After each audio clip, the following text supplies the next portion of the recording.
Bueno, vamos a empezar, chicos. Les pido disculpas porque la voz no sé si me va a dar para 1 hora y media. Ustedes van a rezar para que no me dé. Así que vamos a tratar de estirarla, pero bueno, por ahí con el agua me voy ayudando.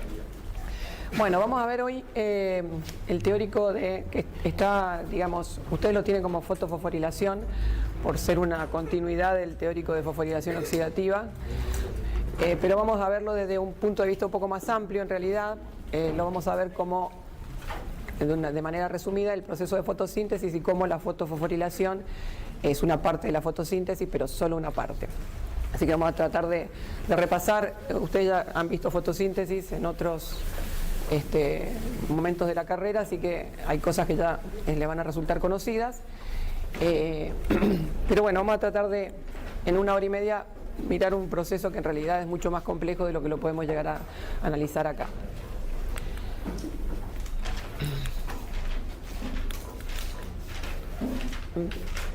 Nacho.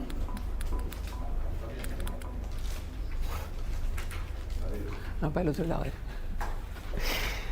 Bueno, como lo dice la palabra, la fotosíntesis estrictamente es un proceso donde se sintetiza utilizando la luz, para lo cual los organismos que pueden realizar este proceso son organismos fotosintéticos. Desde el punto de vista biológico es el único proceso, como dice ahí, de importancia biológica que es capaz de usar energía solar para sintetizar compuestos orgánicos. O sea, los organismos fotosintéticos, ya sean las plantas, algunas bacterias fotosintéticas o las algas, tienen la capacidad de utilizar energía solar, dióxido de carbono que hay en el ambiente, o sea, dos compuestos que están, una energía y un metabolito que están disponibles en la atmósfera, para sintetizar compuestos carbonados complejos, que son los que nos van a servir a nosotros y a todos los mamíferos heterotróficos como alimento. Por lo tanto, dependemos absolutamente de las plantas. Nosotros y todos los heterótrofos que existen sobre el planeta dependemos estrictamente de las plantas, porque ahí está el alimento que vamos a necesitar para obtener la energía que nos permite vivir. Esto es nada más un gráfico para que tengan idea cómo fue la evolución del oxígeno que nos proveen las plantas, cómo fue evolucionando, digamos, el contenido de oxígeno en la Tierra a medida que han ido pasando los millones de años. Ustedes saben que no siempre hubo vida sobre la Tierra, la vida vegetal y animal, pero no vamos nosotros a restringir a la vegetal, evolucionó. Se adaptó desde los ambientes marinos. Las plantas fueron colonizando el ambiente terrestre y fueron modificando, digamos, tanto su capacidad de utilizar oxígeno o dióxido de carbono como su capacidad de sostenerse erguidamente en la tierra, ya que las plantas terrestres tienen estructuras que las plantas acuáticas no necesitan. Pero hace millones y millones de años no existía oxígeno sobre la tierra porque no existían plantas todavía sobre la tierra. Esto para que a golpe de vista vean cómo, digamos, aumenta la cantidad de oxígeno en los últimos millones de años o miles de millones de años, y cómo eso tiene que ver con la aparición de cianobacterias, bacterias verdes del oxígeno, eucariotas fotosintéticos, plantas vasculares y otros tipos de eucariotas. O sea, todos ellos organismos que a partir de que empezaron a aparecer sobre la superficie de la Tierra comenzaron a fijar dióxido de carbono, producir oxígeno y por lo tanto aumentar el oxígeno en la superficie terrestre. Pero bueno, eso no siempre fue así. En un esquema estrictamente muy sencillo, digamos, esto es lo que vamos a poder dilucidar hoy. Que todas las células fotosintéticas, que ahora ustedes ya saben cuáles son, pero vamos a repasarlo, todas las células fotosintéticas son capaces de utilizar energía solar, dióxido de carbono y agua para producir oxígeno y carbohidratos.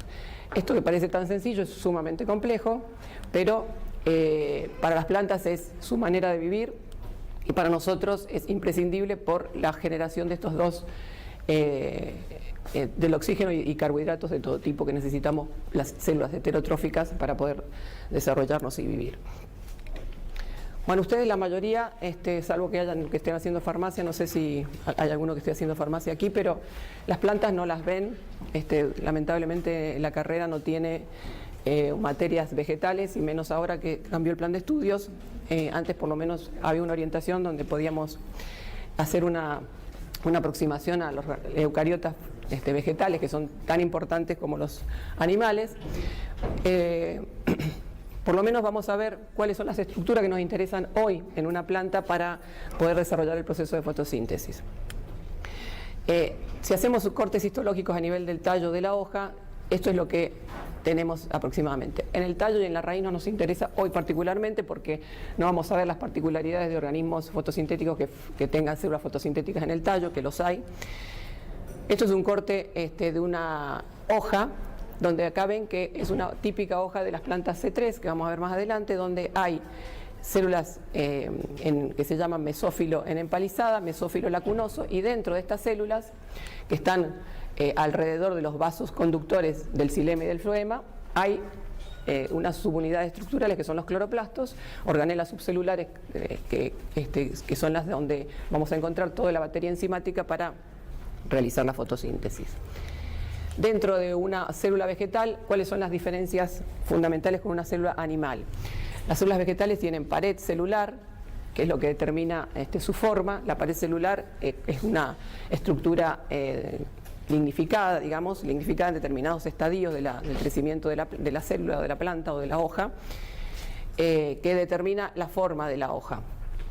Las organelas subcelulares de una célula vegetal son muy similares a las de la célula animal. Las dos diferencias importantes son que existe un compartimento que en algunos casos, y dependiendo del estadio de desarrollo, puede ser hasta el 90% del citoplasma, estar ocupado por esta organela que es la vacuola. Para las células vegetales la vacuola es esencial porque ahí es donde van todos los desechos de los metabolitos intermediarios de las rutas biosintéticas, que pueden ser tóxicos o medianamente tóxicos o interferir en otras rutas metabólicas. Ahí van metales o compuestos de determinada toxicidad que no pueden interferir con el metabolismo que se desarrolla en el citoplasma. Entonces es como un verdadero tacho de basura la vacuola. Y la vacuola además, como es una organela que está con una presión de turgencia importante, es la que también determina el crecimiento de la célula.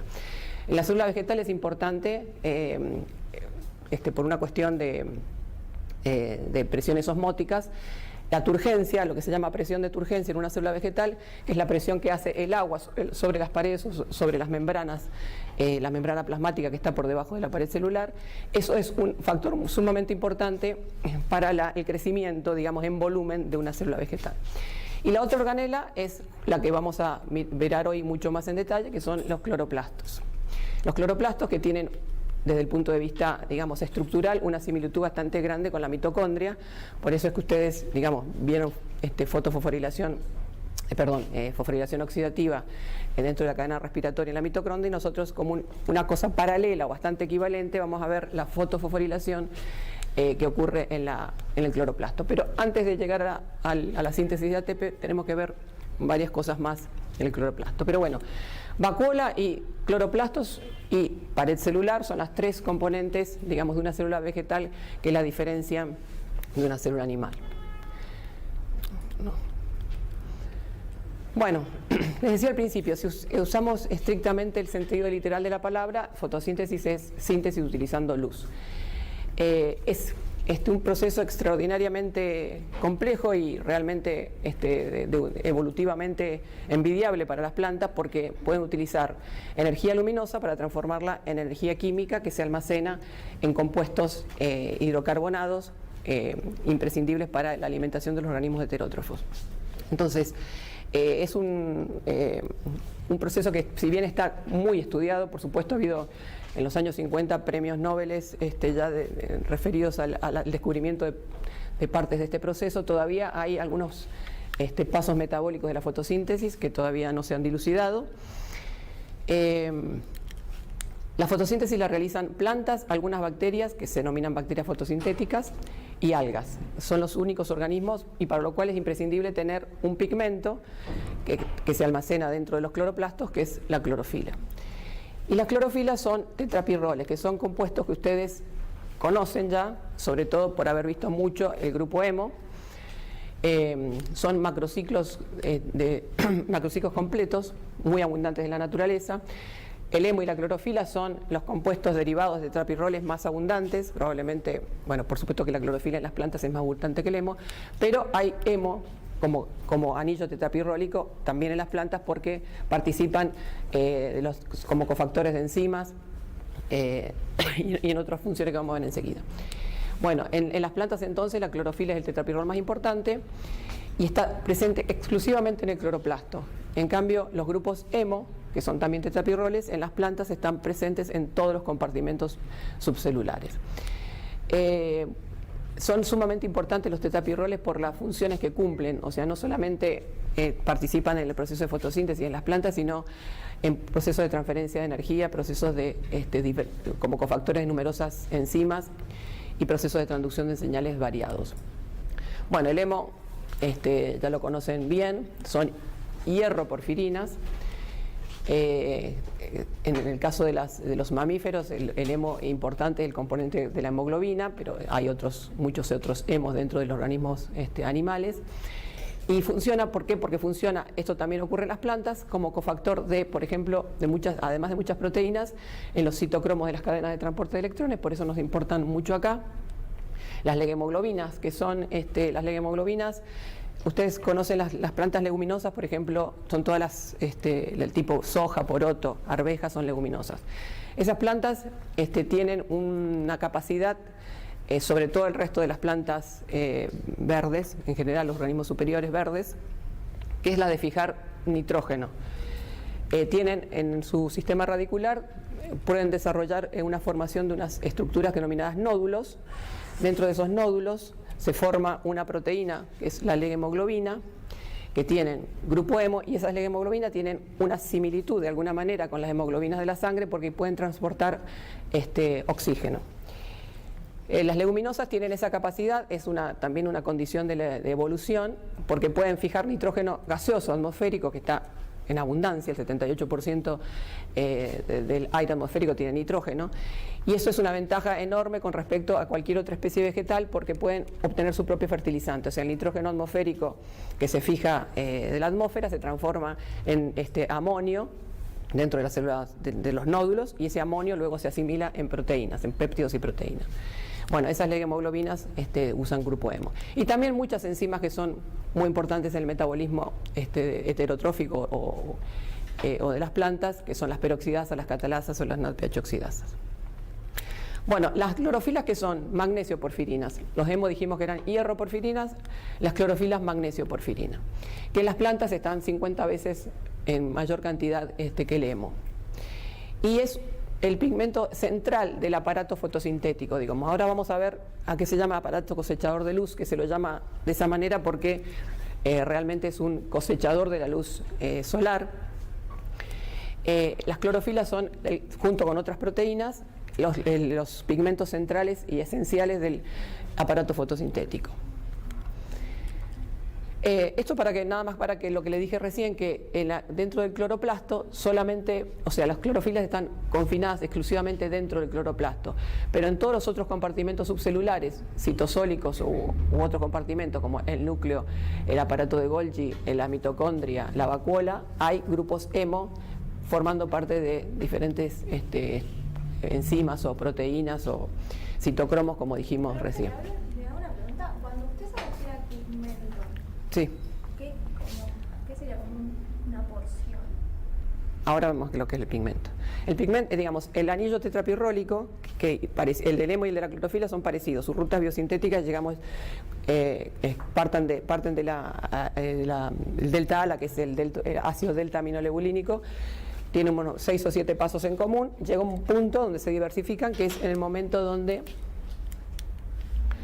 el magnesio o el hierro entran en el anillo tetrapirrólico. El anillo tetrapirrólico son 4 pirroles unidos por puentes metileno y son muy parecidos. En el momento que o entra el magnesio o entra el hierro, ahí, digamos, se diversifican las rutas. Cuando entró el hierro, pasa a ser grupo hemo y sigue su síntesis, tiene 2 o 3 pasos más, hay otras cosas, hay otros tipos de compuestos que usan grupos hemo. Cuando entró el magnesio, termina la síntesis de la clorofila, que es digamos, son 5 o 6 pasos más. La clorofila tiene te lo estoy diciendo así oral porque me parece que no tengo ninguna estructura puesta acá, pero me parece que sí, no me acuerdo. tiene un grupo fitol que hace que sea lipofílica, eso el hemo no lo tiene, o sea, tiene algunas estructuras y un quinto anillo de 5 carbonos que tampoco lo tiene el hemo. Pero digamos que la función, a partir de ese anillo tetrapirrólico, eso, digamos, es lo que se llama pigmento fotosintético. Hay clorofilas A, B, C, D, que tienen nada más que decoraciones, digamos, por ejemplo, la clorofila A tiene un residualdehído, la clorofila B tiene, en vez de ser residualdehído en un determinado lugar de la molécula, un alcohol, o sea, pequeñas modificaciones que hace que se las vaya llamando de diferente manera. La clorofila A es casi el 80% de los pigmentos fotosintéticos de las clorofilas, digamos, porque hay otros pigmentos fotosintéticos. De las clorofilas es clorofila A. Gracias. Pero esto sería lo que es el pigmento, o sea, esto es un dibujito, digamos. Acá están los 4 pirroles unidos por grupos metileno y ahí al centro, digamos, está el magnesio. Y acá tenés algunas estructuras que no se ven muy bien seguramente donde están ustedes, pero algunas estructuras que son lineales, otras estructuras que son cíclicas. Este es el hemo y esta es la clorofila. Ven que son muy parecidas, la clorofila tiene un grupo fitol, el hemo no tiene, pero eso es lo que se llama pigmento, o sea, es un compuesto con estas características estructurales de un anillo tetrapirrólico. Gracias. Bueno, estas son algunas de las enzimas en las que participan los grupos hemo, toda la cadena respiratoria, todos los citocromos, las catalasas, las peroxidasas, la no-peroxidasa. Estas son enzimas exclusivas de plantas, o de bacterias, nitrato reductásil y hemoglobina. Bueno, volvemos al cloroplasto. Entonces, la fotosíntesis es un proceso que se realiza completamente dentro del cloroplasto, ya sea dentro de unas estructuras subcelulares, que son los tilacoides, o en el estroma del cloroplasto, que vendría siendo como el citosol del cloroplasto. Ahora lo vamos a ver. Acá vemos, esto es más o menos nada más que un corte, esto es lo que vimos recién en la diapositiva anterior, un corte transversal de una hoja con 2 tipos de células del mesófilo en empalizada, el mesófilo lacunoso. Dentro de esas células del mesófilo están los cloroplastos. O sea, tampoco hay cloroplastos en todas las células de la planta. Solamente en las hojas hay algunas plantas que tienen algunas muy especiales que realizan fotosíntesis en el tallo. A veces, a pesar de que el tallo es verde, no hacen fotosíntesis. Si ustedes ponen una planta, digamos, ustedes ven las raíces son siempre blancas porque están por debajo de la superficie y no reciben luz. Pero si sacan una planta, por ejemplo los famosos potus que ponemos a reproducir por ahí, si adquieren un color verde, digamos cualquier planta que sea donde sus células estén expuestas a la luz, las plantas tienen la capacidad de cualquier célula diferenciarse en un cloroplasto, diferenciarse en una célula con capacidad de fotosintetizar, por más que sea una célula de la raíz. No es lo que normalmente ocurre porque las raíces siempre son heterotróficas. Las raíces no tienen capacidad de sintetizar sus propios hidratos de carbono, los reciben de los que hacen en la parte aérea de la planta. Pero si las exponemos a la luz, como las plantas son, todas las células de la planta son lo que se llama totipotentes, o sea, yo saco una célula de la hoja, un pedacito de hoja por ejemplo, lo pongo en un medio de cultivo con hormonas vegetales, las hormonas vegetales no son exactamente lo mismo que nuestras hormonas, pero son los reguladores de crecimiento vegetal. Hay 5 grupos de hormonas que están relacionadas con diferentes partes del crecimiento y desarrollo y muerte de una planta. Si yo hago un balance hormonal entre auxinas y citocininas, que son 2 grupos de hormonas, las auxinas están relacionadas con la formación de las raíces, las citocininas con la división celular, por ejemplo. Hay auxinas y citocininas naturales endógenas de la planta y hay algunas que son comerciales, que se sintetizan y se compran. Pongo un pedazo de hoja en un medio de cultivo con un balance hormonal y se va a diferenciar una especie de tejido como si fuera un coliflor, que es lo que se llama callo.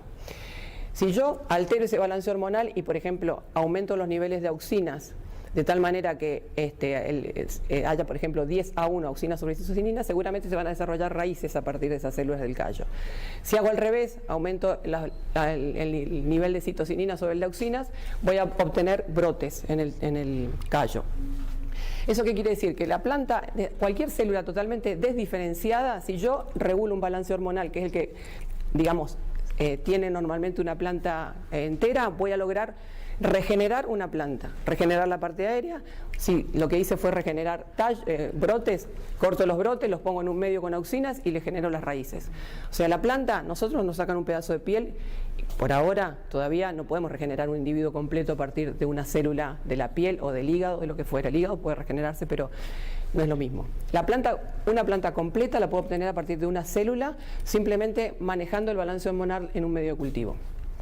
Entonces, esa totipotencia, o sea, que es obtener un organismo, un individuo completo a partir de una célula, hace también una ventaja enorme de las plantas, porque las células de la raíz, si yo las ilumino, digamos, si reciben la luz del sol, se transforman en células fotosintéticas, cuando normalmente no lo son.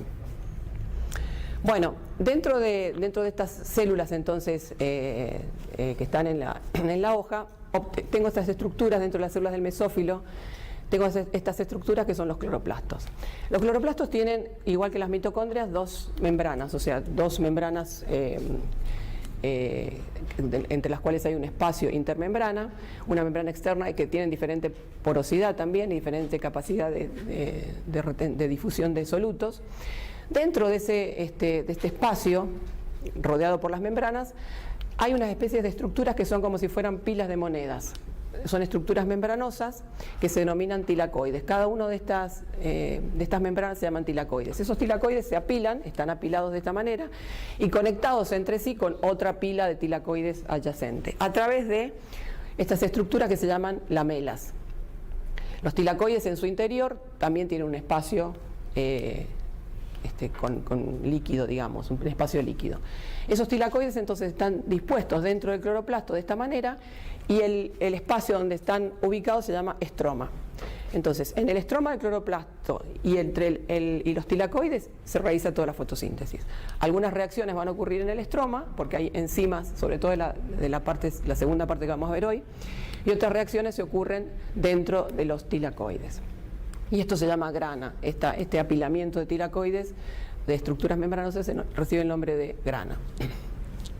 Bueno, entonces esta es la estructura subcelular, similar a una mitocondria, donde se desarrolla toda la fotosíntesis. Esto es una fotografía electrónica de un corte a microscopio electrónico, para que vean cómo se ven estos son los granas, los tilacoides apilados y las conexiones que hay entre ellos, y todo esto sería el estroma del cloroplasto.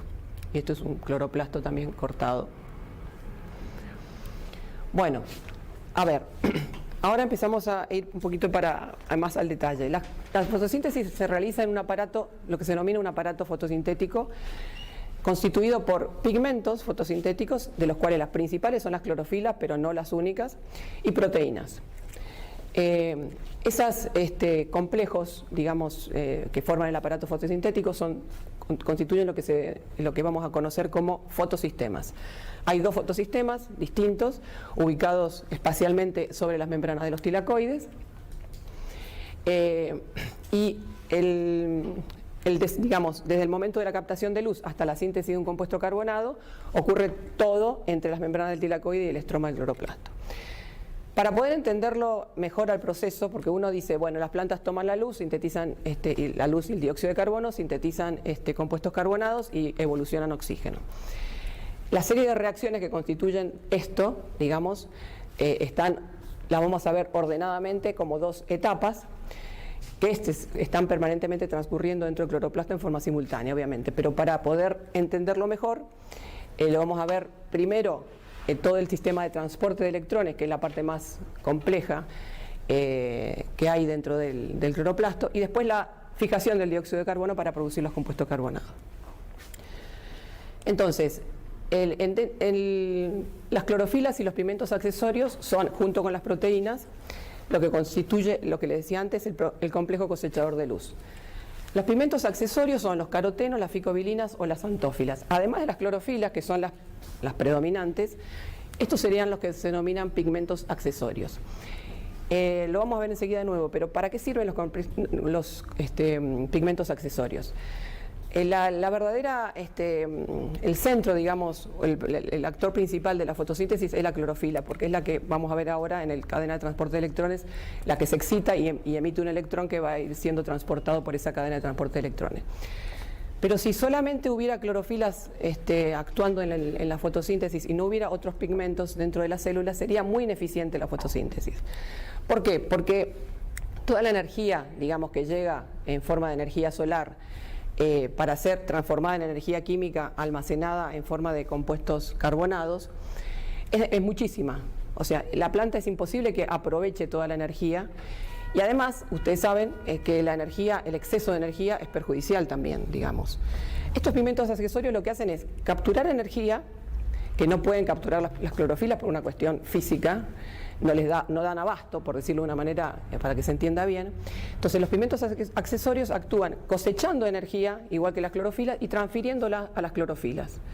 Entonces, eso hace que el proceso fotosintético sea más eficiente desde el punto de vista del rendimiento, a pesar de que no se puede, la luz que viene como fotones, digamos, son paquetes discretos de energía, eso ya lo saben ustedes, que llega como fotones, no podría ser, no es aprovechado de ninguna manera todo lo que llega, pero los pigmentos accesorios colaboran, digamos, contribuyen a aprovechar mejor toda esa energía solar que llega a la hoja. Bueno, acá está sí, al final estaba, no me acordaba si estaba o no estaba. Esta es la molécula de clorofila. En la clorofila B hay un metilo, en la clorofila A hay un residuo aldehído. Y este es lo que la diferencia fundamentalmente de un grupo hemo, un residuo de un alcohol, una cadena lateral de fitol que hace que sea lipofílica. Y después, ¿cuáles son los cambios en las bacterioclorofilas? O sea, las bacterias que fotosintetizan tienen este residuo en vez de en el anillo 1.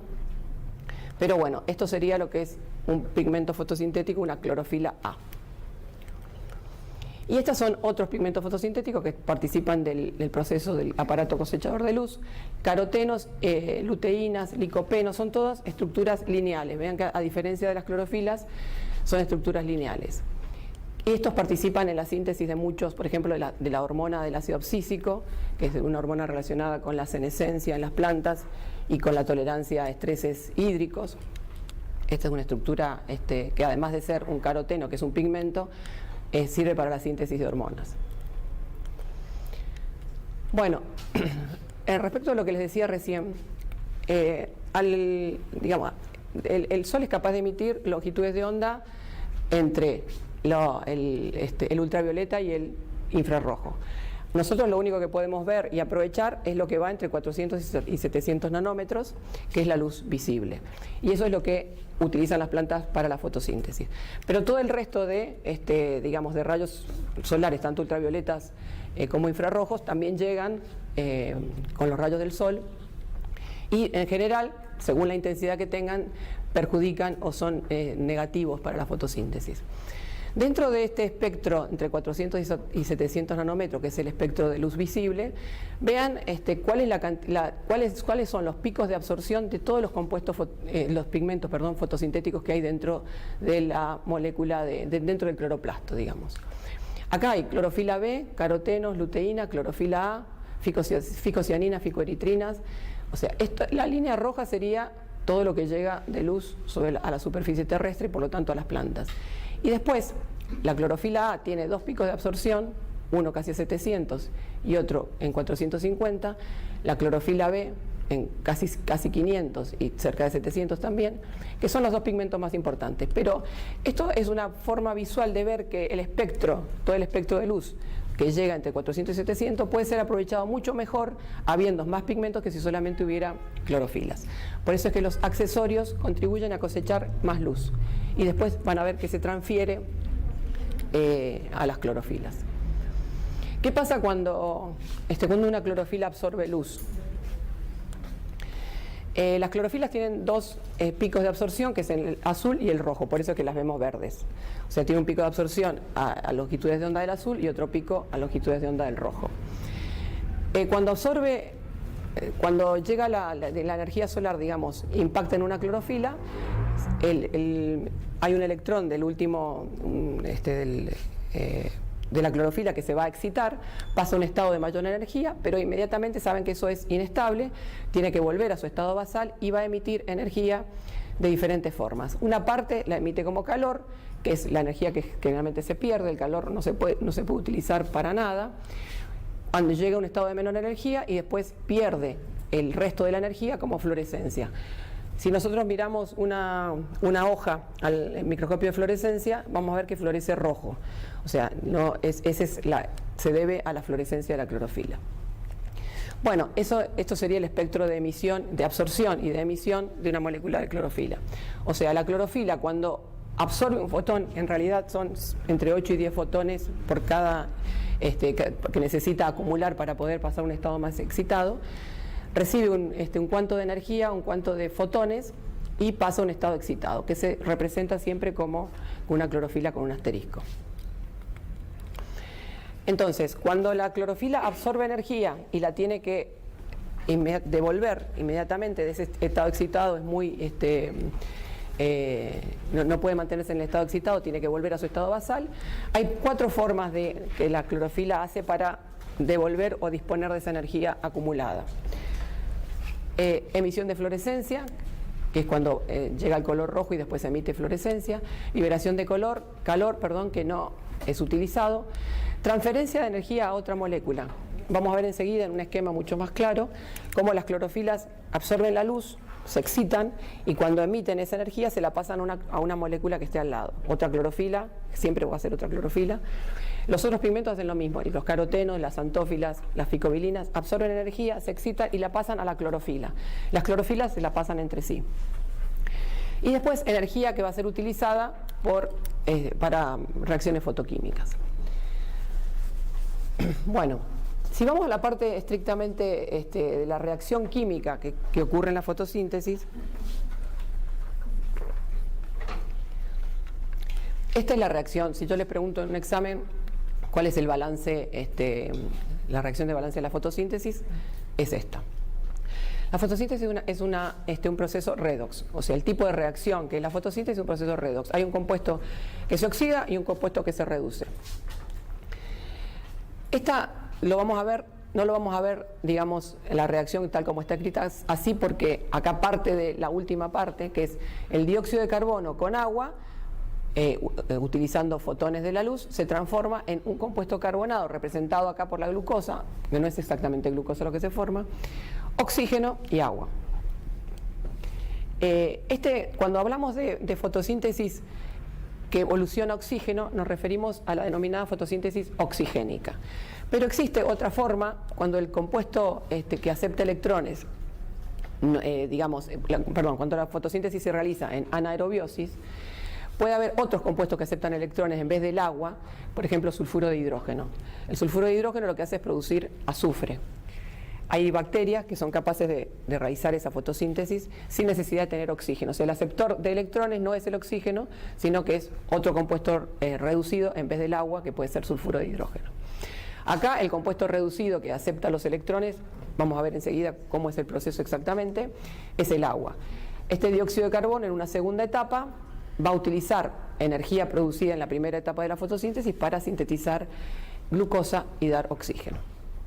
Entonces, es un proceso redox biológico, donde el dióxido de carbono va a ser el aceptor de electrones que van a venir del agua, ahora lo vamos a ver bien, y va a terminar formando hidratos de carbono y dando oxígeno. Bueno, esto es nada más como comentario, digamos, cómo hicieron en la época que se descubrió la mayor parte de los pasos de la fotosíntesis, carecían de muchas de las tecnologías analíticas que tenemos ahora. Era la época donde los isótopos radioactivos eran fundamentales para dilucidar rutas metabólicas. Uno de los primeros experimentos que se hizo fue, no se sabía si el oxígeno que se producía durante la fotosíntesis venía del agua o venía del dióxido de carbono. Entonces marcaron agua y marcaron dióxido de carbono y vieron dónde aparecía la marca y ahí concluyeron de dónde venía el oxígeno. Eso es para, digamos, darles una idea que en esa época la mayor parte de los pasos fotosintéticos se fueron descubriendo de esta manera. Bueno, para organizar, digamos, mejor el estudio de la fotosíntesis, se divide en 2 etapas. Las etapas luminosas y las etapas del carbono, de la fijación del carbono. En la mayoría de los libros todavía sigue figurando, se la denomina la segunda etapa fotosintética, la fase oscura. Pero eso da la idea que eso ocurre en la oscuridad, y no es así. La fase oscura no necesita luz, pero no significa que ocurre en la oscuridad. Ocurre durante el día en la mayoría de las plantas. Por eso es que es preferible llamarle reacciones de fijación del carbono, porque también da la idea que ahí es donde se realiza la fijación de dióxido de carbono, en la segunda etapa. La primera etapa son las reacciones luminosas, donde se produce NADPH y se forma ATP. En la segunda etapa lo que se hace es fijar el dióxido de carbono y producir los compuestos carbonados. O sea, si lo tenemos que definir como cuáles son los compuestos que se generan y se producen o se consumen en una y otra etapa es: primera etapa, reacciones luminosas, se produce NADPH y ATP. Segunda etapa, reacciones del carbono, se fija dióxido de carbono y se producen los compuestos carbonados. Bueno, vamos a ver primero la primera etapa. La etapa luminosa es estrictamente dependiente de la luz. Por eso se llama etapa luminosa. Y acá vamos a ver cómo en los centros de reacción, digamos, se van a llevar a cabo las reacciones químicas de la oxidación, las reacciones fotoquímicas, y la de oxidación y reducción para conservar esa energía. Y acá es donde los pigmentos fotosintéticos las clorofilas son verdaderamente los ejes centrales de esta etapa. En la segunda etapa ya no participan las clorofilas. Bueno, los complejos cosechadores de luz, que son los que están formados por pigmentos y proteínas, reciben el nombre de LHC1 y LHC2 de Light Harvesting Complex. Está formado por clorofilas A y B y los pigmentos accesorios o acompañantes, como habíamos visto, además de proteínas. Después vamos a ver las proteínas. No vamos a ver mucho en detalle las proteínas porque son complejas y no hacen al caso de entender el proceso. Pero bueno, dentro de las reacciones luminosas hay determinadas proteínas, o dentro del fotosistema 1 hay determinadas proteínas, dentro del fotosistema 2 hay otro. Ahora, si bien en el complejo cosechador de luz o en el centro de reacción formado por pigmentos y proteínas hay clorofilas A, B, en las plantas A y B solamente, después hay algas donde hay C y D, y hay pigmentos accesorios, el único pigmento capaz de transferir un electrón a un aceptor inicial de electrones es la clorofila A.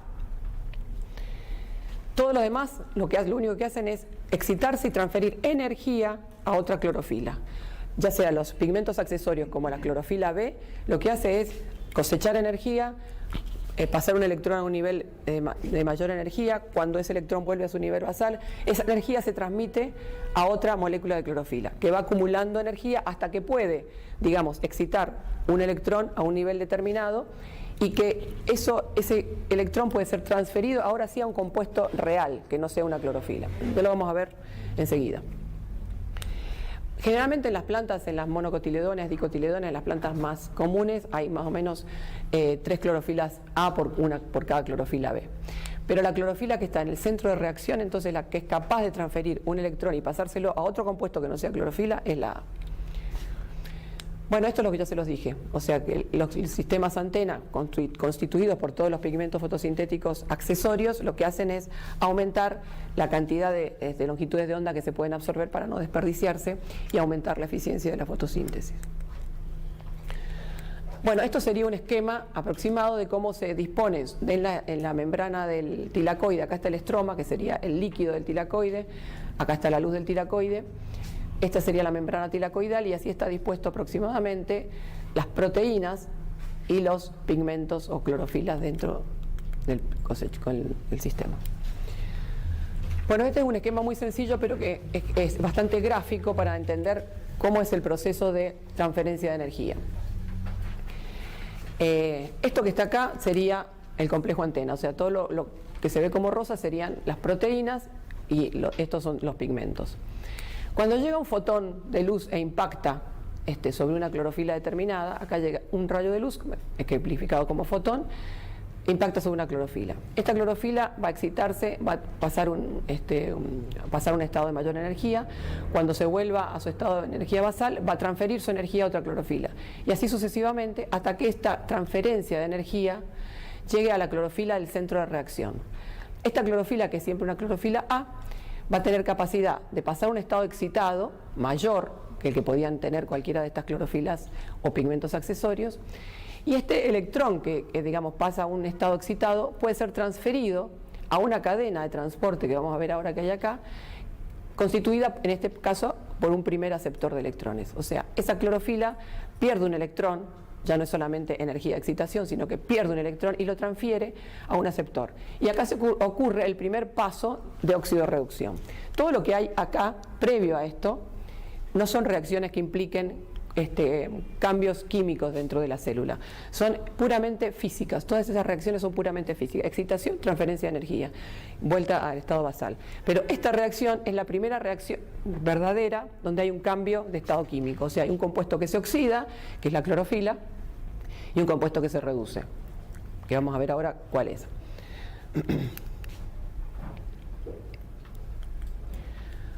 Lo vamos a ver acá ejemplificado un poquito más en detalle. Bueno, esto representa clorofilas, todas las clorofilas accesorias o pigmentos accesorios que puede haber, y esto representa el centro de reacción. Todo esto está incluido en la membrana del tilacoide.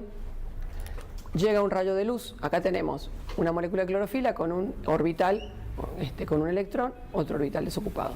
Absorbe esa energía, pasa el electrón a un estado excitado de mayor energía. Esta molécula de clorofila, ¿qué hace? Transfiere su energía a la molécula que está adyacente. La energía que le pasó a esta molécula y volvió a su estado basal, la va a utilizar para excitar su electrón y pasarlo a un nivel de mayor energía. Esto puede pasar con muchas moléculas hasta que esa energía llega a ser, a una clorofila adyacente al centro de reacción. Esta clorofila, que tiene energía del electrón excitado, va a pasar su electrón a su estado basal y le va a transferir energía a un electrón que está en el centro de reacción, en la clorofila del centro de reacción. Ese electrón va a pasar desde este estado a un estado excitado. Ahora, ¿qué pasa acá? Ahí tenemos el electrón en el estado excitado que tiene que volver a su estado basal, pero como ya es la clorofila del centro de reacción, hace una separación de cargas, se crea una verdadera separación de cargas en el centro de reacción, queda una parte negativa y una parte positiva. Esta clorofila se transformó en un reductor fuerte, un oxidante fuerte y un reductor fuerte. Ahora lo retomamos. O sea que esta clorofila que ya acumuló energías transferidas por todas las clorofilas anteriores, adquirió una energía suficiente para que su electrón saltara de tal manera que adquiere una energía suficiente para hacer un compuesto que reduzca a un compuesto adyacente en la cadena de transporte de electrones. Esa separación de cargas que se genera hace que la clorofila necesite recuperar su electrón. O sea, cuando la clorofila transfiere un electrón al primer compuesto de la cadena de transporte, queda deficiente en un electrón. O sea, queda cargada positivamente. Y para recuperar su estado basal tiene que tomar un electrón de algún lado. Ahora vamos a ver de dónde es. Pero este es más o menos cómo se van transfiriendo los electrones hasta que llega al centro de reacción. Y ahí es donde se produce la verdadera separación de cargas, transformándose la clorofila en un compuesto reductor que va a reducir, pasando un electrón al primer compuesto de una cadena de transporte, y va a quedar como un oxidante fuerte porque va a necesitar recuperar su electrón y tiene mucha capacidad de hacerlo, Entonces, la clorofila se le va a pasar un electrón a un compuesto que va a ser reducido, y este compuesto va a quedar reducido y la clorofila va a quedar oxidada. Y esta clorofila necesita volver a su estado basal para poder seguir, en la cadena de transporte de electrones.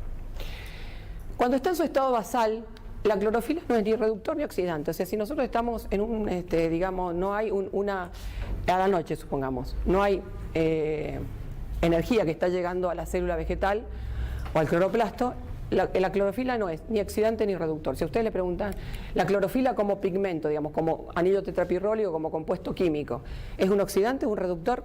En condiciones normales ni una cosa ni la otra. ¿Qué transforma la clorofila en un buen oxidante y un buen reductor? La absorción de la energía. O sea, toda esa cadena de transporte de energía que fue pasando de clorofila en clorofila hasta que llegó a la clorofila del centro de reacción, hizo que se produjera una separación de cargas y que la clorofila se transformara en un buen reductor porque puede pasar un electrón a otro compuesto, y en un buen oxidante porque puede sacarle un electrón a otro compuesto para recuperar su estado basal.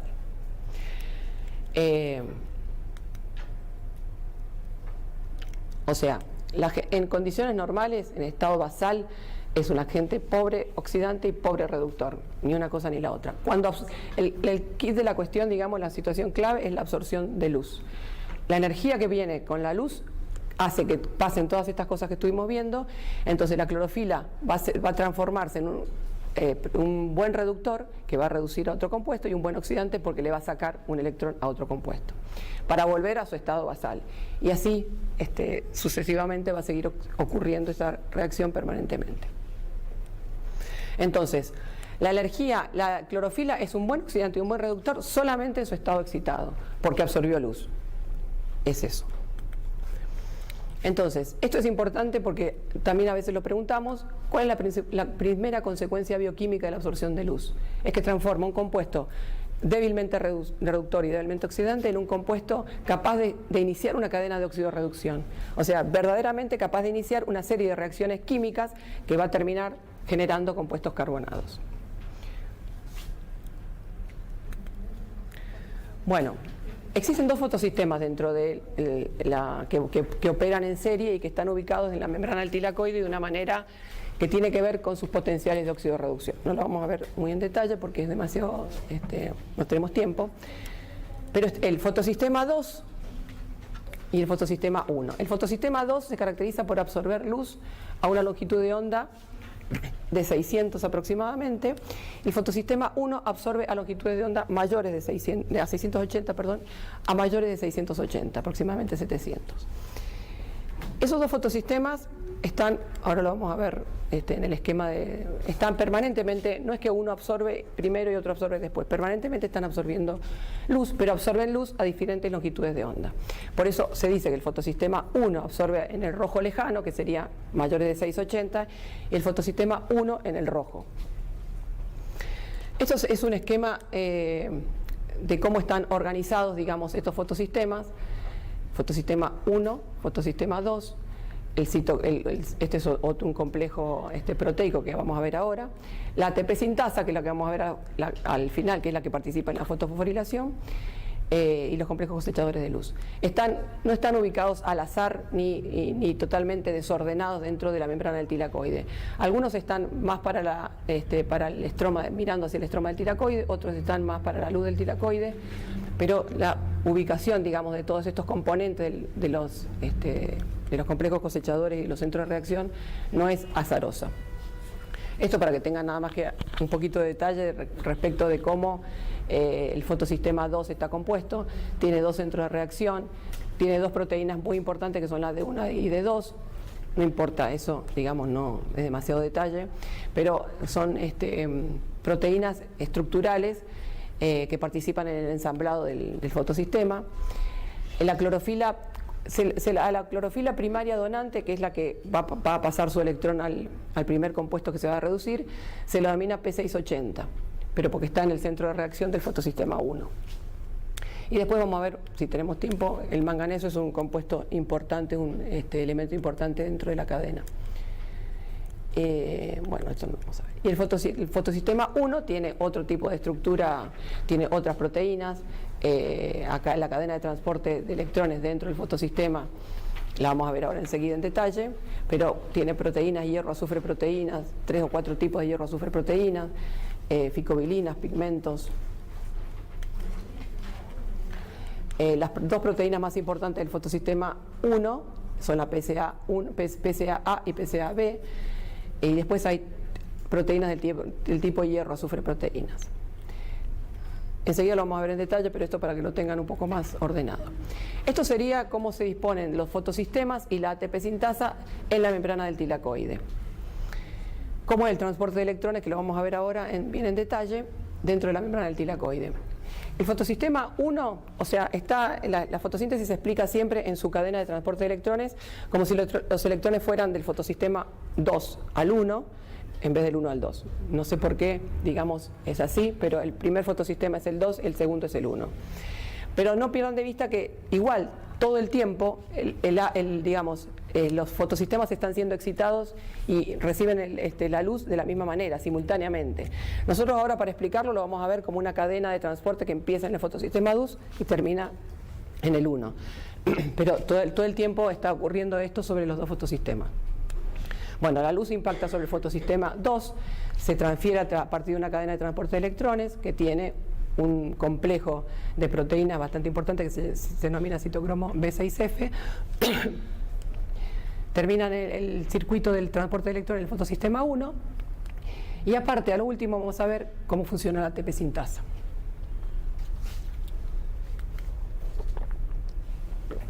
Bueno, esto es lo que se denomina esquema Z de la fotosíntesis, que sería el detalle de la cadena de transporte de electrones entre el fotosistema 2 y el fotosistema 1, incluyendo lo que se denomina fotólisis del agua. Dijimos que el dióxido de carbono más agua, oxígeno más hidratos de carbono. El agua es un componente absolutamente esencial, ¿no?, aparte de la luz, porque de acá va a salir el oxígeno. Entonces, el agua es una molécula extremadamente estable, no hay prácticamente nada que pueda romper la molécula de agua. Es imposible, por más energía que le pongamos, que la molécula de agua se cinda en hidrógeno y oxígeno. Sin embargo, en la fotosíntesis eso se logra por la energía luminosa. Esta cadena de transporte de electrones está ubicada, digamos, de acuerdo a sus potenciales de óxido de reducción y se llama Z por esta estructura como una Z que ubicada en la membrana del tilacoide. Vamos rápidamente, después vamos a entrar un poquito más en detalle en esto, pero cómo se inicia, digamos, el cadena de transporte de electrones. Volvemos siempre al principio. La luz impacta sobre el fotosistema 2. Esta clorofila, la P680, es la clorofila del centro de reacción del fotosistema 2. La clorofila se excita, pasa a un estado de mayor energía y acá va a empezar a transferir su electrón a una serie de compuestos que están ubicados en esta cadena. El primer compuesto que se reduce es la feofitina. La feofitina es como una molécula, es un pigmento, realmente no es una proteína, es un pigmento que en vez de tener magnesio en su centro, que es como si fuera una clorofila, pero en vez de magnesio tiene hidrógeno. Después, perdón, me fui. La feofitina le va a pasar, se reduce, le va a pasar sus electrones a la plastoquinona y se oxida y va a estar disponible para aceptar otro electrón. La plastoquinona le va a pasar sus electrones a otra plastoquinona. La plastoquinona va a pasar sus electrones a un centro, a un complejo que se llama B6F, donde hay 3 tipos de citocromos. Acá va a ocurrir una serie de cosas particulares que vamos a ver. Cuando sale el electrón de acá pasa a la plastocianina. La plastocianina le transfiere su electrón a la clorofila del centro de reacción del fotosistema 1, que es el P700. Esta sería la clorofila que absorbe la luz a 700 nanómetros. ¿Qué pasa? Bueno, esta clorofila estaba deficiente en un electrón porque ya había absorbido luz, se excita, pasa a un estado de mayor energía y empieza a transferir electrones a esta otra parte de la cadena, que es un pigmento que se llama acero A1, hierro, azufre, proteína, ferredoxina y ferredoxina NADPH reductasa. ¿Para qué me sirve toda esta cadena de transporte de electrones? Todos esos electrones que van circulando, en definitiva, desde el agua, ahora vamos a ver por qué, hasta el NADP, para generar el poder reductor. O sea, todo esto sirve para que se genere NADPH. Y este poder reductor se va a utilizar en una segunda etapa cuando se sinteticen los hidratos de carbono. Entonces, en esta primera etapa, lo habíamos dicho allá lejos, se sintetiza ATP y NADPH, ¿se acuerdan?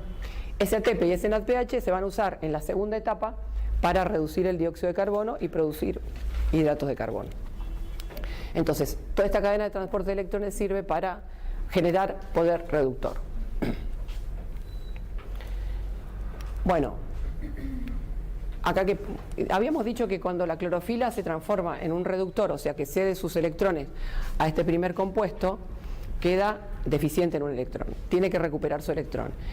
Y la luz, junto con ese estado de oxidante muy fuerte de la clorofila en la que se transformó por haber pasado un estado excitado y haber perdido un electrón, eso hace que se rompa la molécula de agua. La luz y el poder oxidante de la clorofila hace que la molécula de agua se rompa en oxígeno e hidrógeno. Ahora lo vamos a ver un poquito más en otro esquema mejor.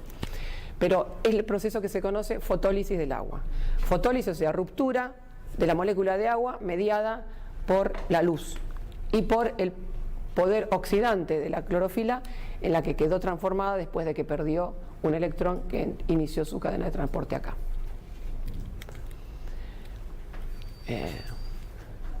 Bueno, esto es lo que les decía. La luz incide y se absorbe simultáneamente en los dos fotosistemas, por más que nosotros lo hayamos visto ordenado de esta manera.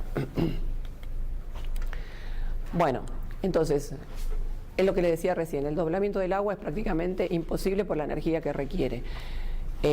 Entonces, para que se forme un mol de oxígeno, para que en ese proceso de ruptura del agua, toma de electrones por parte de la clorofila, liberación de protones, que ahora vamos a ver para qué sirven, para hacerlo en números redondos, de 2 moléculas de agua se forma un mol de oxígeno. Por cada 2 moléculas de agua, un mol de oxígeno, 4 protones y 4 electrones. Estos electrones son los que van a ser transferidos en la cadena de transporte de electrones. Estos protones van a servir, ahora vamos a ver enseguida, para que la ATP sintasa pueda funcionar, y el oxígeno como producto final de la fotosíntesis oxigénica. ¿Estos son los electrones que recupera la clorofila A? ¿Cuáles? Los que de la fotólisis del agua. Claro, sí, sí. O sea, de ahí toma los electrones para transformarse otra vez en un estado basal, exactamente. Bueno, el proceso de fotólisis del agua, como ven, no es sencillo.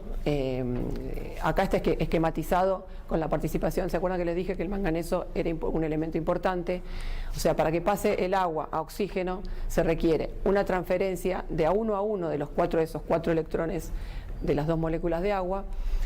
Y ahí participan no vamos a entrar en detalle porque no tiene sentido, pero este es el complejo del proteico, digamos, que participa en la fotólisis del agua.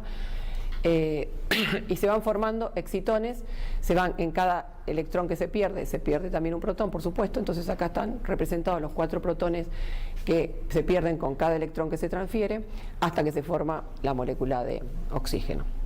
Pero este sería el balance, digamos, de los cuales estos electrones van a participar junto con los protones para reducir el pH, y además van a participar en la síntesis de ATP cuando se cree un gradiente de protones que vamos a ver ahora. Entonces, sepan que la decisión del agua no es que la molécula de agua está así, viene la luz, la rompe, no. Hay un complejo de decisión del agua que es bastante, desde el punto de vista proteico, bastante complejo, pero es el que participa en la ruptura de la molécula de agua. Uy, Dios. Bueno, esto se los explico rápidamente. ¿Se acuerdan que había dentro de la cadena de transporte de electrones una plastoquinona, plastoquinona 1, plastoquinona 2, y después venía un complejo que se llamaba complejo B6F? Esto sirve para explicar y para entender, digamos, cómo se van transfiriendo los protones y cómo se va acidificando el lumen del tilacoide y alcalinizando el estroma del tilacoide. Los electrones partieron del fotosistema 2. Después de 3 pasos llegaron a reducir una plastoquinona. Esta plastoquinona tiene 2 protones y 2 electrones. ¿Qué hace con esos 2 protones y 2 electrones? Los va a transferir al complejo citocromo B6F. Uno de esos electrones va a pasar a una hierro-azufre proteína, que se lo va a pasar a un citocromo F, y se lo va a pasar a la plastocianina, que es el último elemento de la primera parte de la cadena. La plastocianina se lo va a pasar al fotosistema 1, ¿se acuerdan? La P700. El otro electrón va a cumplir un ciclo dentro de este complejo B6F.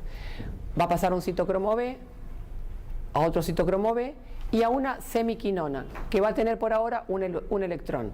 Va a estar reducida con un electrón. Necesita otro electrón para poder tomar 2 protones y transformarse en la plastoquinona completamente reducida. En una segunda etapa, en un segundo paso, viene otra vez la misma reacción. La plastoquinona totalmente reducida pasa un electrón que cumple todo este ciclo, el otro electrón vuelve a cumplir el ciclo cíclico, y entonces acá la quinona semi-reducida adquiere ya sus 2 electrones, toma 2 protones del estroma del cloroplasto y se transforma en una plastoquinona completamente reducida. Esta plastoquinona completamente reducida entra en este circuito y así siguiendo. Esto es importante para saber porque uno dice de dónde vienen los protones que se van acumulando en el lumen. No solamente vienen del agua, vienen también de este sistema de transporte de electrones que tiene que, para compensar cargas, transferir protones. Esto es lo que se llama ciclo Q. Y es lo que la interferencia, digamos, interferir el paso de los electrones y bloquear esto es mucho de los mecanismos de acción de los herbicidas. O sea, cuando los herbicidas tienen distintos tipos de mecanismos de acción. Algunos interfieren con la síntesis de proteínas directamente, pero en el caso hay algunos herbicidas que tienen un mecanismo de acción que es bloquear esto. O sea, en vez de los electrones cumplir este circuito y seguir así, los electrones pasan a la molécula del herbicida. Entonces se bloquea el ciclo de la fotosíntesis y si la planta no fotosintetiza, se muere. O sea que es un mecanismo de muerte segura. Bueno, después del transporte de electrones nos queda la síntesis del ATP en el cloroplasto.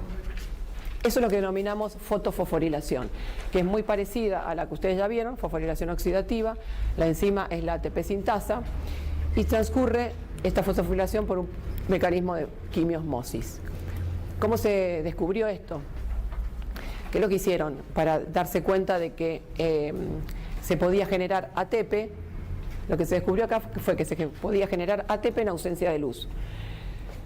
Ellos aislaron cloroplastos, tilacoides de cloroplasto, digamos, los pusieron a equilibrar en una solución de pH 4.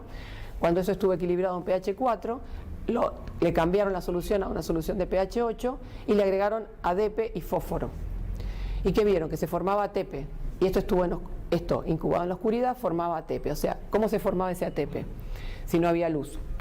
Porque esa transferencia, ese cambio de una solución de pH 4 a una solución de pH 8, o sea, 4 unidades de pH hacia la alcalinidad, crea un gradiente de protones a ambos lados. En el caso del tilacoide va a ser a ambos lados de la membrana del tilacoide.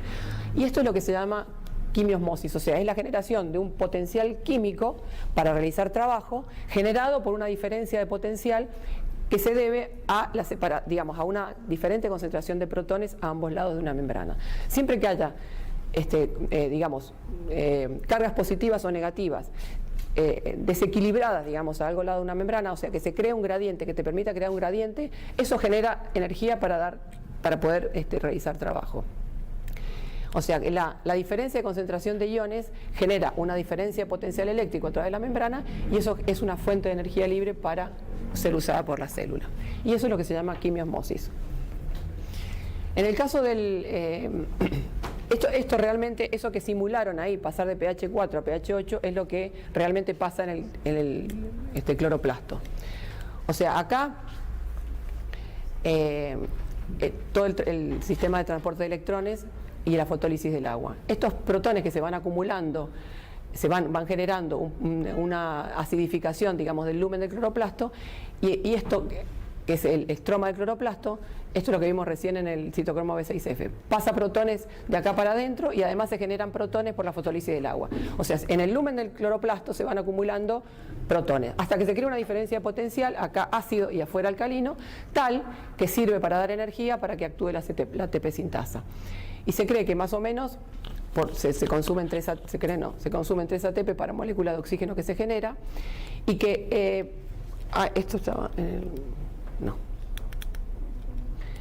que la relación de protones en el interior del tilacoide versus el exterior es 10.000 a 1, o sea que eso genera una diferencia potencial enorme, una diferencia de potencial químico enorme, que está dado que genera aproximadamente esta diferencia de pH, que es lo que representaron en ese experimento, digamos. Entonces, esa diferencia de potencial eléctrico genera una diferencia de potencial químico que se denomina fuerza protón motriz y que está representada por esta fórmula y esto está todo mediado por la acción de la ATP sintasa, que no lo vamos a hablar de la ATP sintasa porque ya la conocen, es la que vieron en la fosforilación oxidativa, es una proteína que tiene una parte que mira, en el caso del cloroplasto, mira hacia el estroma, que tiene 6 subunidades, y una parte que está anclada en la membrana del tilacoide y tiene un movimiento de rotación que lo que hace en ese movimiento de rotación pasar los protones de un lado al otro y generar en ese mismo proceso, generar ATP a partir de ADP y fósforo. Esto lo vamos a dejar porque sepan nada más que todo lo que vimos hasta ahora es el transporte acíclico de electrones. Esto es todo lo que vimos ahora. Existen algunas situaciones, a veces cuando hay demasiada energía se genera mucho poder reductor, o sea, la célula genera mucho NADPH que no necesita, o sea, le sobra. Cuando eso ocurre, antes de que se inhiba la fotosíntesis, lo que hace la planta tiene una estrategia de hacer una fotofosforilación cíclica, donde solamente se produce ATP y no poder reductor. Es cuando tiene demasiado poder reductor acumulado, no necesita hacer un transporte acíclico, que es el que vimos ahora, sino que hace un transporte cíclico y solamente produce energía. Bueno, y esto es un fenómeno que se produce sobre todo en la actualidad con, digamos, o con el agujero de ozono o con la intensidad luminosa tan aumentada que tenemos en determinadas regiones del planeta, la fotoinhibición. La fotoinhibición es, como la palabra lo dice, la inhibición de la fotosíntesis causada por un exceso de luz. ¿Y esto por qué se produce? Cuando hay una intensidad luminosa demasiado alta, hay un exceso de fotones que llegan a la planta. La planta tiene una línea de defensa, como tenemos nosotros, que está constituida por proteínas y compuestos no proteicos, antioxidantes, que lo que hacen es tratar de esos productos tóxicos que se van a empezar a producir como consecuencia del impacto de la luz sobre proteínas, lípidos o DNA de la célula, que son todos estos compuestos, este tipo de compuestos que se generan, los que conocen ustedes como radicales libres del oxígeno. Si esos productos tóxicos no pueden ser detoxificados por el sistema antioxidante de la planta, se daña la proteína D1 del fotosistema 2. Y cuando esto pasa, tiene que haber, la célula tiene que desensamblar todo el centro de reacción del fotosistema 2, sintetizar nuevamente la proteína D1 y volver a armar el fotosistema 2. Entonces acá se inhibe la fotosíntesis. Es la inhibición por exceso de luz y porque la planta supera las defensas antioxidantes, ya sea solubles o enzimáticas, la catalasa, las peroxidasa, las superoxidasa dismutasa, el ascórbico, el glutatión, el sistema antioxidante de la planta se ve superado y se empieza a dañar, a haber peroxidación lipídica, oxidación de proteínas y de DNA, y se produce la inhibición de la fotosíntesis por ese exceso de luz. Bueno, tenemos poco tiempo para ver la segunda parte, por eso me apuro. Bueno, entonces, generamos por ahora ATP y NADPH. Ese ATP y NADPH lo necesitamos ahora para sintetizar los compuestos del carbono. Y esto es lo que se denomina ciclo de Calvin. En el año 50 o 51 creo que fue, estos señores que son Calvin y Benson obtuvieron el premio Nobel por la dilucidación de las reacciones del ciclo de Calvin que vamos a ver ahora. Bueno, lo que hicimos entonces hasta ahora es ATP y NADPH. Ese ATP y NADPH van a ser utilizados para que el dióxido de carbono se reduzca para dar triosa-fosfato y hexosa-fosfato, que luego se puede transformar en almidón, sacarosa o celulosa, según lo que necesite la planta. Nosotros vamos a ver hasta acá, nada más, hasta la síntesis de las triosa-fosfato y es cómo eso se utiliza. Bueno, el ciclo de Calvin, que se denomina también ciclo C3 o reductivo de la pentosa-fosfato, consta de 3 etapas: una etapa carboxilativa, una reductiva y una regenerativa. En ese ciclo, el dióxido de carbono y el agua se van a combinar con un aceptor de 5 carbonos, que es la ribulosa 1,5-bifosfato, para generar 2 moléculas de 3 carbonos. En realidad se genera una de 6 que es muy inestable y rápidamente se escinden 2 moléculas de 3 carbonos, que es el 3-fosfoglicerato. Ese 3-fosfoglicerato de la etapa carboxilativa se va a reducir utilizando ATP y NADPH, se va a reducir a gliceraldehído 3-fosfato en la etapa reductiva y después se tiene que regenerar este aceptor inicial de dióxido de carbono, que es el arribuloso 1,5-bifosfato, en la denominada etapa regenerativa. Bueno, esto es como, digamos, cómo empezaron a descubrir cómo era el ciclo de Calvin. Les dije que, digamos, todos lo hacían en esa época con los isótopos radioactivos. Lo que hicieron fue, tenían una alga clorela, que es un modelo como una alga, produce fotosíntesis, digamos, fotosintetiza, y es un alga unicelular, entonces muy cómoda para estudiar. Tenían una especie de recipiente muy delgadito, redondo, pusieron el cultivo del alga ahí, lo iluminaban desde un lado, le pusieron dióxido de carbono marcado a esa solución de crecimiento del alga, iluminaban y empezaron a sacar muestras, hacían extracción de los compuestos, de todos los compuestos que había en el extracto, y hacían una electroforesis bidimensional. Primero iluminaron y a los 30 segundos tomaron una muestra. Hicieron la electroforesis y vieron que había una enorme cantidad de compuestos. Entonces lo que hicieron fue empezar a reducir los tiempos de exposición y a los 5 segundos obtuvieron estos compuestos. Y ahí dilucidaron que el primer compuesto que se formaba después de la iluminación del cultivo del alga era un compuesto de 3 carbonos, que es el 3-fosfoglicerato. Bueno, entonces, esto sería resumidamente cuál es el ciclo, qué es lo que es el ciclo de Calvin. Siempre va a estar representado por una cuestión de facilidad en la estequiometría de la reacción, que 3 moléculas de ribulosa 1,5-bifosfato, que es el compuesto de 5 carbonos, se van a unir a 3 moléculas de dióxido de carbono. O sea, acá tenemos 3 por 5, 15 y 3, 18 carbonos. Esto va a generar 6 moléculas de 3-fosfoglicerato, 6 moléculas de 3-fosfoglicerato. Estas moléculas de fosfoglicerato, utilizando el ATP y el NADPH generados en la primera etapa de la fotosíntesis, van a reducir este 3-fosfoglicerato a gliceraldehído 3-fosfato, 6 moléculas de gliceraldehído 3-fosfato. Ahora, de estas 6 moléculas de gliceraldehído 3-fosfato, una sola va a salir del cloroplasto, sale del cloroplasto y va a ser el verdadero producto neto de la fotosíntesis, porque las otras 5 moléculas de 3-fosfoglicerato, de glicerato 3-fosfato, se tienen que reutilizar para volver a aceptar dióxido de carbono y continuar con este ciclo que es autocatalítico y que no se detiene nunca. Pero de cada 3 moléculas de dióxido de carbono que se fijan, que se van a fijar a otras 15 carbonos del la ribulosa 1,5-bifosfato, o sea, de cada 18 carbonos que yo obtengo en una primera ronda, podríamos decir, solo 3 carbonos van a ser el producto neto de la fotosíntesis. Los otros 15 se van a utilizar para formar otra vez 3 moléculas de esto y seguir el ciclo. ¿Se entiende? Una de cada 6 moléculas de la triosa fosfato es el producto neto de la fotosíntesis. Esta molécula sale del cloroplasto y va a ir a dar almidón, sacarosa o celulosa según necesite la planta. Entonces, esto es lo que acabamos de decir. 3 moléculas de dióxido de carbono se fijan a 3 moléculas de ribulosa para formar 6 moléculas de 3-fosfoglicerato. Ese 3-fosfoglicerato está en equilibrio permanente con la dihidroxiacetona fosfato. Y el sexto, se forman 6 moléculas y la sexta molécula de triosa es el producto neto de la fotosíntesis. Vamos a ir rapidito porque quiero llegar a... No vamos a terminar. Esta es la rubisco. La rubisco es la...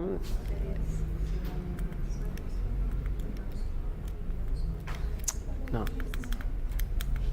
La rubisco es la proteína central en este proceso de la que interviene en el proceso de fijación del dióxido de carbono sobre el compuesto de 5 carbonos. Es una proteína que tiene 8 subunidades mayores y 8 subunidades menores. Es una proteína que puede ser hasta el 50% del contenido de proteínas de una célula vegetal puede ser rubisco. Necesita mucho rubisco porque no es eficiente, no es demasiado eficiente. Por eso necesita grandes cantidades de proteína la planta. Tiene mucha estabilidad y bueno, esto es lo que les acabo de decir. Pero tiene evolutivamente todavía no ha perdido una segunda capacidad que tiene enzimática simultánea a la de fijar dióxido de carbono. O sea, la fijación de dióxido de carbono se debe a sus propiedades de carboxilación, pero simultáneamente tiene propiedades de oxigenación, la rubisco, y eso es lo que hace que se pierda eficiencia en la fotosíntesis y enseguida vamos a ver por qué. Bueno, esto no lo vamos a ver. Este sería el primer paso, nada más, donde se forma el 3-fosfoglicerato, que también lo dilucidaron marcando dióxido de carbono. La rubisco es la enzima más regulada de la fotosíntesis, es el primer punto de regulación, y les puse estas diapositivas porque no es una regulación muy común, es un proceso de carbamoilación, el de la regulación de la rubisco. Hay una... vamos a ver. La rubisco está, digamos, hay una lisina que está unida a un amonio permanentemente, y esta es una forma inactiva de la rubisco.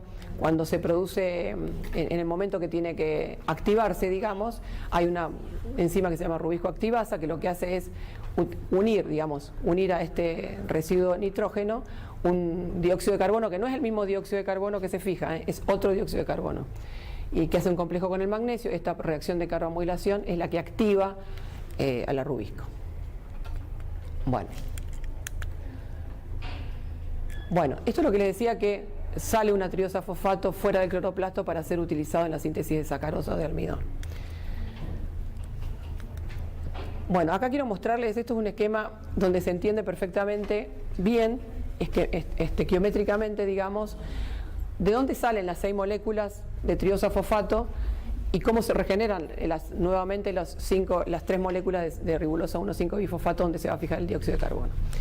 Acá tenemos la molécula de 5 carbonos donde se fijan las 3 moléculas de dióxido de carbono que dijimos al principio. ¿Esto qué me termina dando? 6 moléculas de triosafosfato, o sea, 15 carbonos acá, 3, 18 carbonos, 6 moléculas de triosafosfato. ¿Cómo se van reorganizando esas moléculas de triosafosfato para terminar dando o regenerando 3 moléculas de 5 carbonos? Bueno, primero, dijimos que el gliceraldehído trifosfato está en equilibrio con la dihidroxiacetona fosfato. Ahí no sé si lo ven bien ustedes, pero acá tenemos dihidroxiacetona fosfato, gliceraldehído trifosfato. Un gliceraldehído trifosfato se une con una dihidroxiacetona fosfato por una reacción de aldolasa, forman un compuesto de 6 carbonos, que es una fructosa 1,6-bifosfatasa. Esta se desfosforila, una fructosa 6-fosfato, o sea, siempre 6 carbonos, 6 carbonos. Esta molécula de 6 carbonos se va a unir con otra molécula de 3 carbonos, 9 carbonos, y por acción de una transcetolasa va a dar una cilulosa 5-fosfato, 5 carbonos, y una eritrosa 4-fosfato, 4 carbonos. O sea, se unieron 3 a 6, dieron 5 y 4, 9. Esta eritrosa se une a otro dihidroxiacetona fosfato, 4 y 3, 7, por acción de una aldolasa, y me dan una pseudoptulosa 7-fosfato, 1,7-bifosfato, perdón, 7 carbonos. Esta se desfosforila y da la pseudoptulosa 7-fosfato. 7 carbonos van a tomar otra molécula de las 6 moléculas que tenía y me va a dar, por una reacción de transacetolación, 2 moléculas de 5, o sea, 7 más 3, 10, 2 de 5. Acá ya tengo 2 moléculas de 5 carbonos, que son una ribosa y una cilulosa, que por una ribulosa y por una cilulosa, unas enzimas, van a terminar dando ribulosa 5-fosfato y ribulosa 5-fosfato. Y la otra, era la tercera molécula que necesito para regenerar acá, es esta cilulosa, que se va a transformar en una cilulosa 5-fosfato.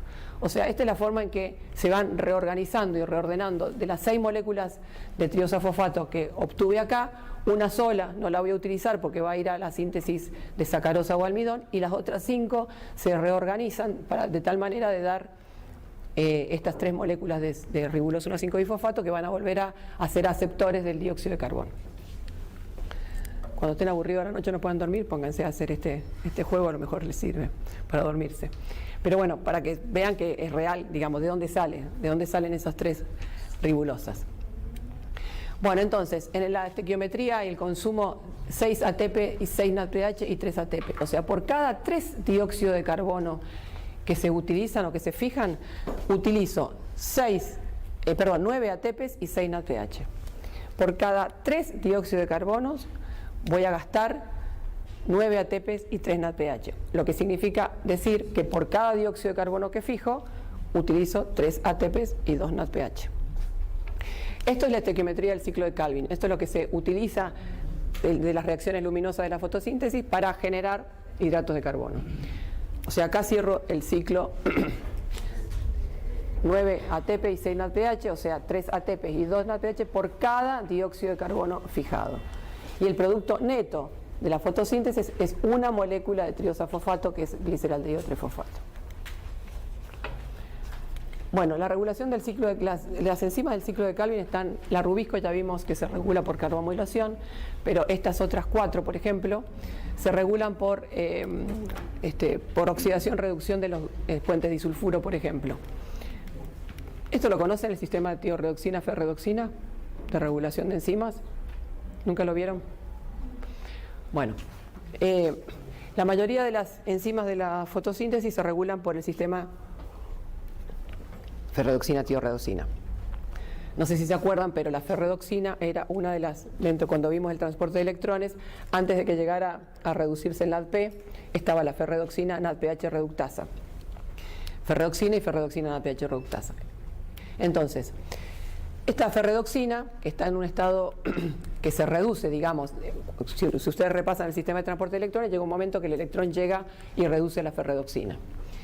Esta ferredoxina reducida, lo que va a hacer es, para volver a oxidarse, a su estado oxidado, reducir la tiorredoxina, que es otra proteína vegetal. La tiorredoxina, que tiene un puente disulfuro oxidado, ¿sí?, se va a reducir cuando la ferredoxina se vuelve a oxidar. Entonces ese puente se rompe y queda un estado reducido. La tiorredoxina reducida se quiere volver a oxidar y ¿qué hace? Oxida a la enzima blanco, una de las 4 enzimas de esas que estaban en el ejemplo anterior. Esa enzima blanco tiene su grupo, su puente disulfuro inactivo y necesita reducirlo para transformarlo en un grupo activo. Y este es un ciclo que se repite, que es la regulación por sistema de ferredoxina-tiorredoxina se llama. Y estas 4 enzimas de la fotosíntesis se regulan de esa manera. Bueno, dijimos que la Rubisco tenía la particularidad de, digamos, para poder fijar dióxido de carbono tiene la actividad carboxilativa, pero que tiene una actividad oxidativa o de oxigenasa que se llama, que es en el mismo sitio activo donde carboxila, oxigena. Y esto para la planta, esto es lo que vimos hasta ahora. El 3-fosfoglicerato, digamos, la fijación del dióxido de carbono sobre la ribulosa 1,5-bifosfato da 3-fosfoglicerato. Y esto termina dando oxígeno, y esto sería la parte útil de la fotosíntesis. O sea, el transporte de electrones que sirve al ciclo de Calvin para generar productos carbonados. Pero hay otra parte donde la ribulosa 1,5-bifosfato, en vez de fijar dióxido de carbono, oxigena, o sea, fija oxígeno.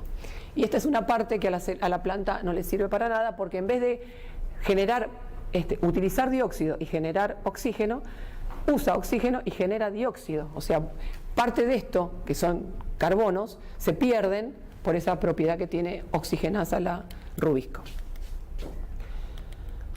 Y esto pasa de la siguiente manera, más o menos, rápidamente. Esto es importantísimo en las plantas porque es el fenómeno que se conoce con el nombre de fotorrespiración.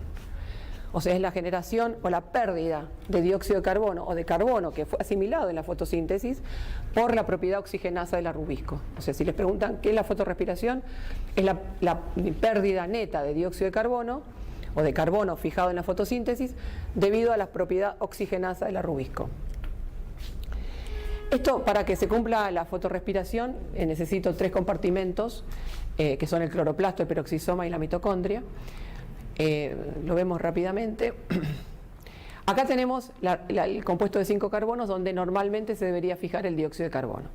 Pero cuando la Rubisco, eso tiene que ver con la temperatura, con digamos, la cantidad el balance dióxido de carbono, oxígeno que haya. La Rubisco es muchísimo más afín por el dióxido de carbono que por el oxígeno.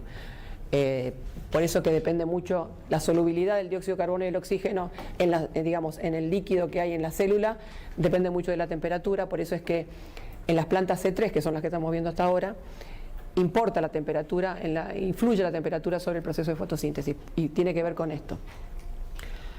Bueno, entonces, en vez de fijar dióxido de carbono, lo que hace es oxigena, y en vez de dar 3-fosfoglicerato, da 2-fosfoglicolato. O sea, en vez de dar un compuesto de 3 carbonos, da uno de 2 carbonos. Entonces, ¿qué empieza a hacer la célula para tratar de...? Esto no le sirve para nada a la célula vegetal, pero tiene que tratar de recuperar, digamos, los compuestos carbonados que son útiles. Primero, 2-fosfoglicolato lo transforma en glicolato, o sea, por una fosfatasa lo transforma en glicolato. Esto ocurre en el cloroplasto. Ese glicolato pasa al peroxisoma. El peroxisoma es la organela donde más peróxido de hidrógeno se forma en las células animales también. Acá el glicolato se va a oxidar a glioxilato y va a generar mucho peróxido de hidrógeno que va a ser detoxificado, por ejemplo, por la catalasa. Ese glioxilato transamina con glutamato, que es aminoácidos que hay en el interior de la célula, transamina para dar alfa-cetoglutarato y glicina. La glicina pasa a la mitocondria y por un complejo enzimático realmente complejo, valga la redundancia, de una enzima que se llama glicina de carboxilasa, se decarboxila. O sea, acá es donde se produce la pérdida de dióxido de carbono.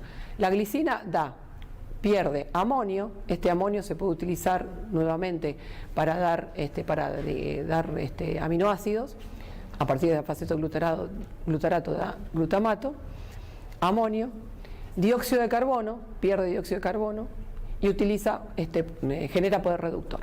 Entonces la glicina, perdiendo un carbono, pasa a serina, la serina vuelve a entrar en el peroxisoma, transamina con el alfa-acetoglutarato para dar glutamato, da hidroxipiruvato, el hidroxipiruvato consume poder reductor, da glicerato, vuelve otra vez al cloroplasto y el glicerato se fosforila utilizando ATP y da 3-fosfoglicerato, que ese sí es útil, porque es lo mismo que si se hubiera producido a partir del ciclo de Calvin.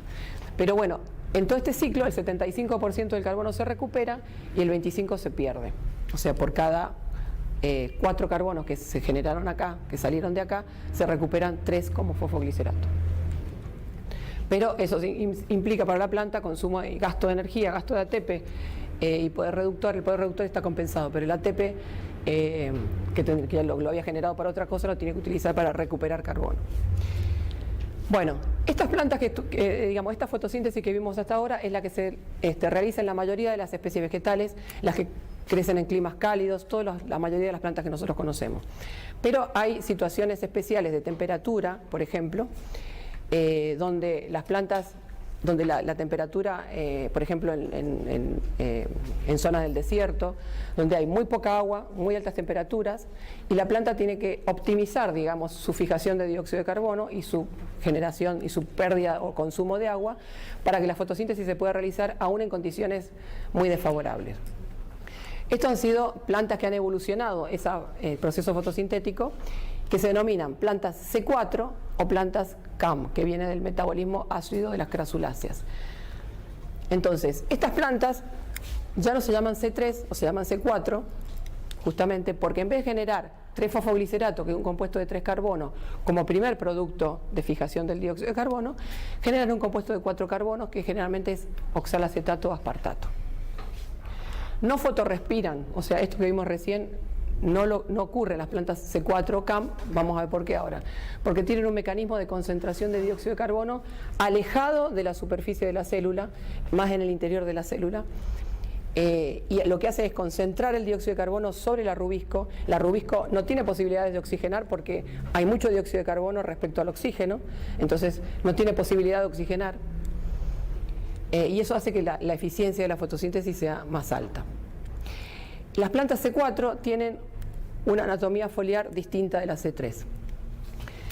Acá esta sería una C3, la habíamos visto ya. Estas son las células del mesófilo que están por debajo de la epidermis de la hoja. Estos son los vasos de conducción y estas son células del mesófilo. Estas son en empalizada, estos son lacunar. Esta sería la estructura de una hoja C3. En la C4 están organizadas de esta manera las células del mesófilo. No hay células del mesófilo en empalizada, sino que por debajo de esas células del mesófilo se organizan las que se denominan células de la vaina, que rodean a los vasos de conducción. O sea que estas células de la vaina están más alejadas de la superficie donde impacta el sol, el calor, digamos, y la hoja transpira, están separadas, y es acá entre estos dos tipos de células donde se realiza la fotosíntesis. Perdón. Bueno, esquemáticamente sería esto. El dióxido de carbono se fija de la misma manera, pero en vez de fijarse sobre la ribulosa 1,5-bifosfato, se fija sobre el fosfenolpiruvato utilizando una enzima que se llama PEP-carboxilasa en vez de la rubisco. En esta parte, estas son las células del mesófilo, estas son las células de la vaina. Estas están arriba, estas están abajo. O sea, sería esto. Estas son las del mesófilo, esta es la de la vaina. Entonces, se fija dióxido de carbono, pero sobre el fosfenolpiruvato. Eso da un compuesto de 4 carbonos, de ahí viene el nombre de las plantas, C4. Ese oxalacetato se reduce a malato y pasa a las células de la vaina. El malato se reduce a piruvato y libera dióxido de carbono. Y acá es donde se produce el proceso de concentración de dióxido de carbono. Acá sí se produce el ciclo C3 que vimos hasta ahora. O sea, ese dióxido de carbono se fija sobre la ribulosa 1,5-bifosfato para dar 3-fosfoglicerato. Pero alejado de las células del mesófilo, que es donde hacen toda la fotosíntesis las plantas C3. Entonces, este proceso de concentración de dióxido de carbono hace que la rubisco no tenga posibilidades de oxigenar, o sea, hay mucho dióxido de carbono respecto al oxígeno, el oxígeno está alejado, digamos, no difunde hasta estas células, entonces estas plantas no fotorrespiran, no pierden, no tienen la pérdida que tienen las plantas C3 porque fotorrespiran. Las plantas C4 más conocidas, el maíz y la caña de azúcar, por ejemplo, de las que conocen ustedes, son algunas gramíneas tropicales. Las plantas C4 son de climas tropicales, digamos, de climas más de zonas calurosas, de temperaturas altas. Y las plantas CAM son todos los cactus o suculentas, digamos, ananá, todas las suculentas que ahora están tan de moda, son plantas CAM. Las CAM tienen, las que vimos hasta ahora son las C4. Las CAM tienen otra particularidad, que es una separación temporal. Espacial la tenían las C4, pero estas también tienen una separación temporal en cuanto a cuando fijan el dióxido de carbono. Bueno, eso lo vamos a ver. Bueno, acá sí, lo vemos para mostrarles una cosa. ¿Se acuerdan que habíamos dicho que por cada dióxido de carbono que se fijaba se usaban 3 ATP y 2 NADPH en las plantas C3? Acá, como tienen que hacer ese paso extra, digamos, de traslocar el malato y pasarlo a otra célula, todo eso requiere que se usen 2 ATPs más. O sea que en las plantas C4 son 5 ATP y 2 NADPH por cada dióxido de carbono que se fija. O sea que hay un costo energético importante para tratar de que la rubisco no oxigene y para fijar el dióxido de carbono en condiciones de alta temperatura, porque ese es el objetivo, digamos.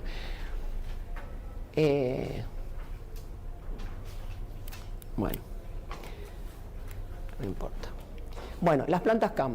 El mecanismo de las CAM, entonces dijimos recién, lo que hace es, además de la separación espacial, o sea, células del mesófilo, células de la vaina, tiene una separación temporal, o sea, respecto de qué momento del día van a realizar la fotosíntesis. ¿Y eso para qué lo hacen? Para eficientizar el uso de agua. Son las plantas que están en climas desérticos.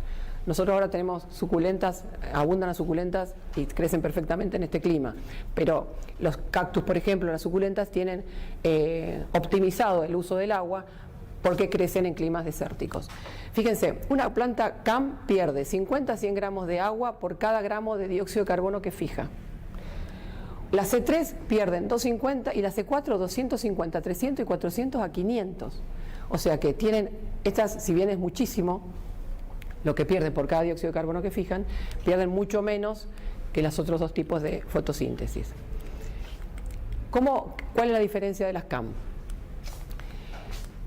Además de tener la separación espacial, tiene una separación temporal. Durante el día, las plantas que crecen en climas desérticos tienen que tener los estomas cerrados. Los estomas son unos poros que están en las hojas a través del cual entra el dióxido de carbono y sale el agua. O sea, transpiran e incorporan el dióxido de carbono a partir de esos estomas. Esos estomas están en la parte subepidérmica de las hojas, pero si las plantas que crecen en climas desérticos, con altas temperaturas, tuvieran los estomas abiertos durante el día, se deshidratarían inmediatamente, o sea, no podrían hacer fotosíntesis de ninguna manera. Entonces, ¿qué hacen? En vez de abrir los estomas durante el día, que es lo que hacen todas las plantas, lo abren durante la noche. Durante la noche abren los estomas, entra el dióxido de carbono y de la misma manera que hacen la C4, sobre el fosfonol piruvato y la acción de la PEP carboxilasa, fijan el dióxido de carbono. Transforman eso en un compuesto de 4 carbonos, que es el oxalacetato. El oxalacetato se reduce a malato y el malato lo meten adentro de la vacuola durante la noche. Porque si se acumula malato en el citosol de la célula, se produce lo que se llama acidificación nocturna de la célula.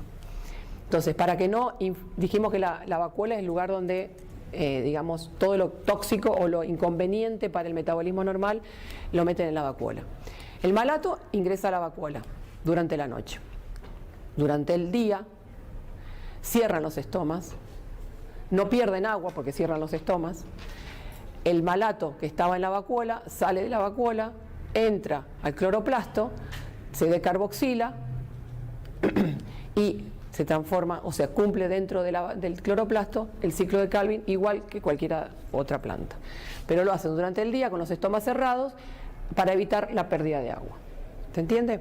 Entonces, las C4 y las CAM tienen una fijación de dióxido de carbono sobre un compuesto de 3 carbonos para dar uno de 4, en vez de 2, en una primera etapa. Pero una segunda etapa, que es la que realizan en el cloroplasto, cumplen el ciclo de Calvin normalmente como cualquier otra planta. Bueno, llegamos. Bueno, esto es nada más para que sepan que del 100% de la luz solar que llega a una planta, para realizar fotosíntesis, solamente el 5% de eficiencia tiene este proceso por las enormes pérdidas que se producen, por la ineficiencia del proceso en sí, por la ubicación de las hojas respecto, la ubicación espacial que tienen las hojas respecto de la luz solar, por ejemplo, y bueno, diferentes tipos de ineficiencias. O sea que, por suerte hay mucha luz, porque si no, no sería muy bueno el proceso.